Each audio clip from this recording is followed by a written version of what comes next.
Halo guys, kemarin kita udah ngomongin tentang monarki absolut bukan? Nah, kalian tahu nggak sih sebenarnya jenis monarki itu nggak itu doang. Nah, mari kita simak video kelanjutannya. Tonton terus ya.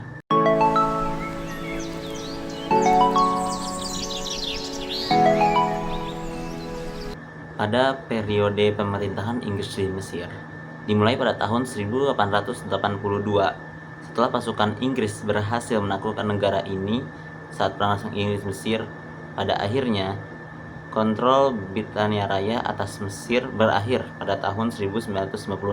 Sudah terjadi krisis Suez yang menyebabkan masa pemerintahan Inggris pada periode pertama sering dijuluki sebagai perlindungan rahasia. Selama masa tersebut, Khedivate Mesir masih tetap sebagai provinsi otonom Kaisaran Ottoman, dan pendudukan Inggris dianggap sebagai perlindungan de facto atas negara tersebut tanpa dasar hukum yang jelas. Oleh karena itu, Mesir tidak termasuk dalam wilayah kekuasaan Kaisaran Inggris. Hingga tahun 1914, keadaan terus berlanjut sampai Kaisaran Ottoman ikut bergabung dalam Perang Dunia Pertama sebagai blok sentral, dan Inggris secara resmi mengumumkan protektorat atas Mesir pada bulan Desember 1914. Khalifat tidak lagi berkuasa setelah Abbas II digulingkan. Hussein Kemal dipaksa untuk menyatakan dirinya sebagai Sultan Mesir yang merdeka dari Ottoman. Peta Mesir versi Inggris tahun 1894, protektorat formal atas Mesir berakhir setelah perang. Ketika pemerintahan Inggris mengeluarkan deklarasi kemerdekaan Mesir sepihak pada tanggal 28 Februari 1922, protektorat tersebut berakhir. Beberapa saat setelah itu, Sultan Fuad I menyatakan dirinya sebagai Raja Mesir, namun penjajahan Inggris masih berlangsung sesuai dengan beberapa ketentuan tambahan dalam deklarasi kemerdekaan tersebut. Maka dari itu, pemerintahan sistem monarki konstitusional pun dimulai. Lalu apa itu monarki konstitusional? Sistem monarki konstitusional memiliki sebuah raja, ratu, kaisar maupun maisuri yang memimpin sebuah negeri, tetapi dibatasi oleh sebuah konstitusi. Umumnya, monarki konstitusional modern menerapkan prinsip pemisahan kekuasaan atau trias politika, di mana raja berperan sebagai simbol kepala eksekutif. Apabila kekuasaan penuh dalam sebuah pemerintahan dimiliki oleh seorang raja, maka sistem tersebut dinamakan monarki absolut. Monarki konstitusional cenderung memiliki ikatan dengan sistem demokrasi perwakilan. Meskipun monarki masih ada dengan nama rakyat, tugas tradisional raja di negara tersebut tetap dijaga.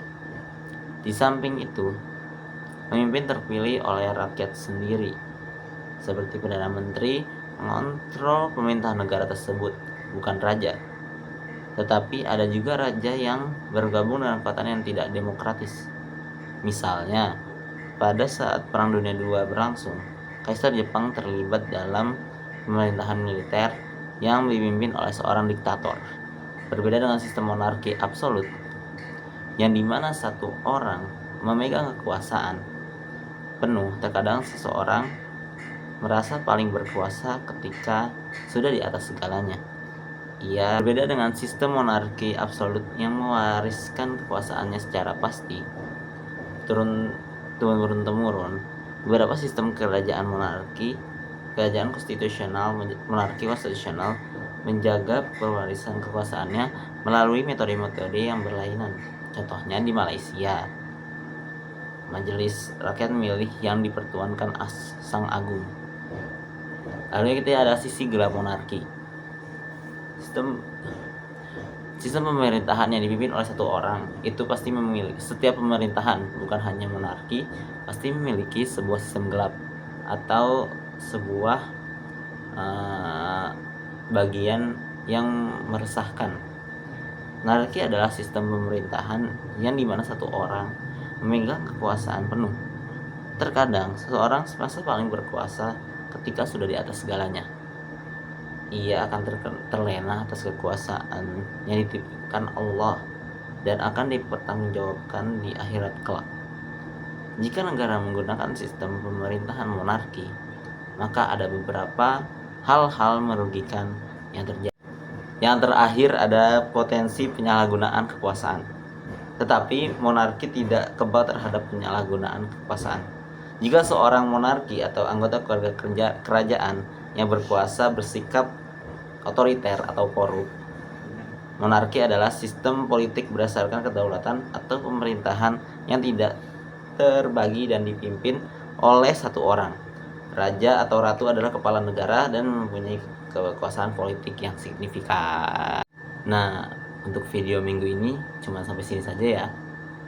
Nah, jangan lupa klik tombol like, subscribe, dan bunyikan loncengnya biar bisa tahu video kelanjutannya. See you.